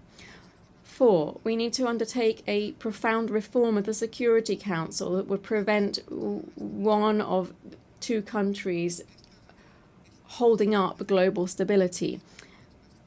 We need to ensure this reform and ensure the reform that the countries of the Global South have been insisting on for several years. Democratizing the Security Council would be giving effect to the principle of the legal equality of states and democratizing the future. It would be to ensure that the voices of Africa, Latin America, and the Caribbean, Asia, and the historically marginalized peoples would also count. 5, we should move towards the Universal Declaration of the Rights of Mother Earth. Bolivia, together with the Amazonian peoples, speaks up to recall the urgent need for international cooperation to strengthen the conservation of the Amazon. We should do so through strengthening the sovereignty of Amazonian countries over this strategic biome for the world. Defending the Amazon means defending life. 6, we must reject all forms of commercial war and work to reduce economic and social divides between the countries of central capitalism and the countries on the periphery. Trade wars not only affect companies, but also the immense world of work. It also lessens to alarming levels the possibility for lower classes to access acceptable food. The hegemonic and capitalist interests don't have any right to overtake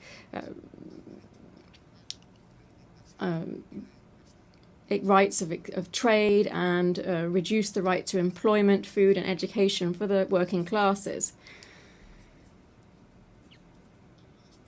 Dear guests here at the 80th session of the UN General Assembly, I'm very grateful that on this occasion of the 80th anniversary of the establishment of the United Nations, having listened to the analysis and the outlook of the plurinational state of Bolivia over critical problems facing us today, and as we look ahead to working together for peace, development, and collective human rights, the Bolivian people, to whom we have guaranteed a democratic transit as that we have not seen in 28 years in our country, is looking forward to seeing the changes that we must see within the United Nations in order to guarantee global peace.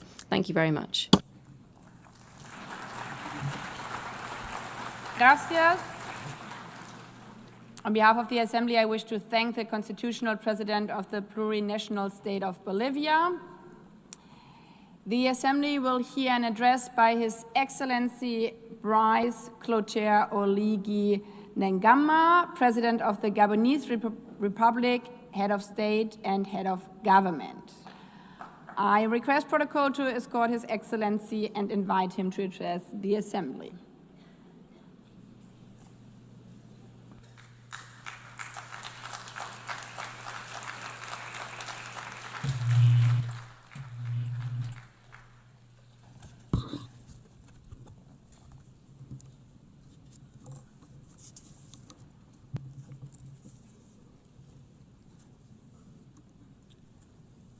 Madame la Présidente.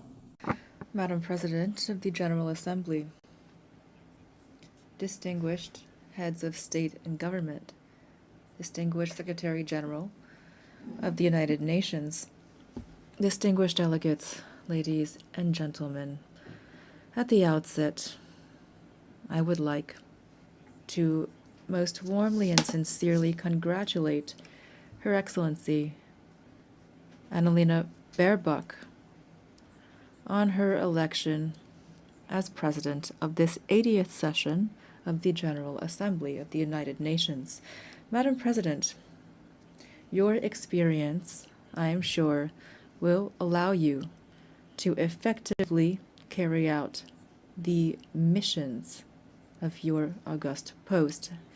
Rest assured of the full cooperation of my country. To His Excellency Philemon Yang, your predecessor, I pay tribute to the outstanding work carried out during his term. And lastly, I would like to once again commend His Excellency Antonio Guterres, Secretary General of our organization, for all of the efforts that he has constantly made since he took up his office. Gabon, my country, is keenly interested in the UN 80 initiative, which aims at ensuring operational efficiency in the face of global challenges, as well as to optimize mandates within the UN system.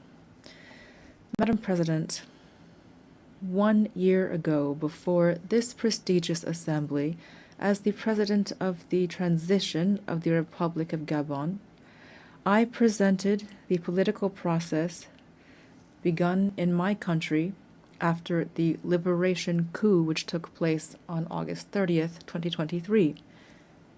After the presidential election of April 12th, 2025, for which the process and outcomes were unanimously endorsed by the international community, this transition culminated with my inauguration on May 3rd, 2025, as the first elected president of the Gabonese Republic, thus establishing the foundations of democratic order.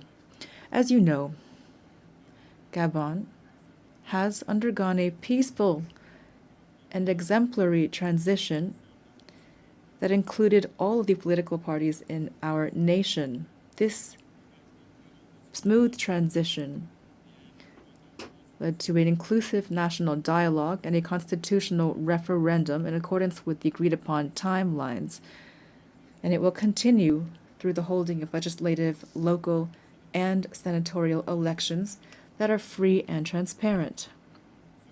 To this end, the first and second round of combined legislative and local elections will take place on September 27th and October 11th, 2025.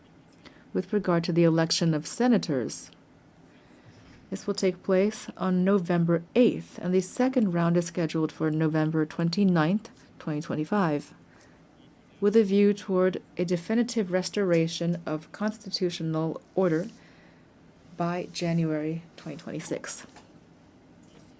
We believe that this peaceful and historic process can serve as a lesson and a model in many other spheres.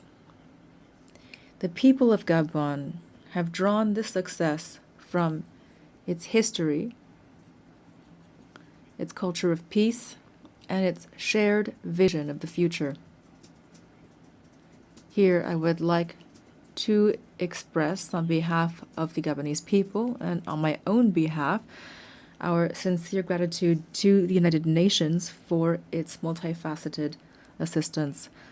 I know that I can count on the support of the UN as we implement our National Growth and Development Plan. This plan focuses on bolstering our energy capacity, on strengthening infrastructure, developing the digital sector, and on enhancing youth employment. Ladies and gentlemen, Gabon is standing before you again with a clear message.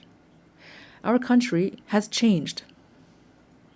After decades of tensions and political and economic missteps, the Gabonese people has chosen the path of reconciliation and renewal, thus becoming the symbol of and testament to the transformation of hardship into hope, of dependency into dignity, of division into unity, and all without bloodshed. Today, Gabon is no longer a country in limbo. It has returned to stand alongside other states, upright, dignified, and ready to take up its rightful place in the community of nations. The new Gabon, the exemplary Gabon that my compatriots are calling for, also means that the state in Gabon must serve its people from now on. But our national rebirth would be futile without a change in the international order.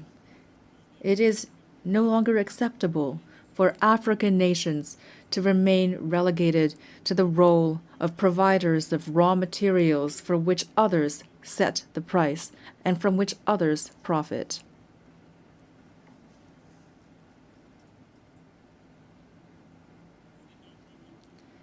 Therefore, I would like to invite public and private investors to support us through win-win partnerships. We have decided to process our resources on our territory, to create jobs at home, to develop African industries, and to interact with the world on the basis of equity, integrity, and mutual respect as we strive toward happiness.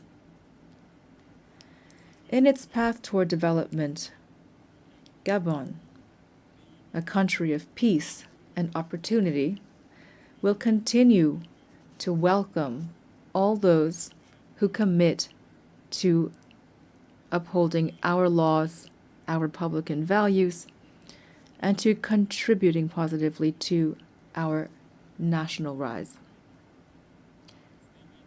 Distinguished delegates, ladies and gentlemen, this 80th session of the General Assembly has the theme, Better Together, 80 Years and More for Peace, Development, and Human Rights. It takes place in an international context characterized by economic, environmental, and security crises that call for more sustained and more staunch collective engagement.